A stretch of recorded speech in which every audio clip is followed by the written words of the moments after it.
আসসালামু আলাইকুম pro football fans. দর্শক, আপনারা সকলেই জানেন গত বছরের অক্টোবর মাসে নেইমার জুনিয়র উরুগুয়ের বিপক্ষে খেলতে নেমে কিন্তু একটা মারাত্মক ইনজুরিতে পড়েছিলেন এবং তারপর থেকে কিন্তু নেইমার জুনিয়রকে ১০ মাস হয়ে গেল, এখনও মাঠে দেখা যায়নি ফুটবল খেলতে। মূলত তিনি কিন্তু ক্লাব এবং জাতীয় দলে কোনো জায়গায় খেলতে পারছেন না, কেননা তার ইনজুরিটা কিন্তু এখনও রয়েছে। আর এখন কিন্তু তিনি তার শেষ পর্যায়ে রয়েছেন, মোটামুটি ট্রেনিংয়ে ফিরেছেন। আর অল্প কিছুদিন পরেই ধারণা করা যাচ্ছে আগামী মাসের ২০ তারিখের মধ্যেই নেইমার জুনিয়র আরও একবার ফুটবলে কামব্যাক করবে।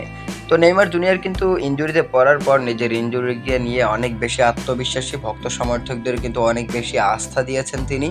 তিনি এবার গণমাধ্যমে কথা বলেছেন, আমাকে কঠিনভাবে আঘাত করেছে, কিন্তু আমি বুঝতে পেরেছি যে এই জীবনে কিছুই সহজ নয়। আমি আগের চেয়ে শক্তিশালী হয়ে ফিরে আসার জন্য কাজ করে যাচ্ছি। আমি আগের চেয়ে আবার খেলতে বেশি আগ্রহী। মূলত নেইমার জুনিয়র এরকম ভাবে বলছেন যে তিনি আসলে বুঝতে পেরেছেন যে এখানে কিছুই সহজ নেই এই জীবনে। আর তিনি বলছেন তিনি আগের চেয়েও আরো বেশি শক্তিশালী হয়ে ফিরে আসার জন্য কাজ করে যাচ্ছি।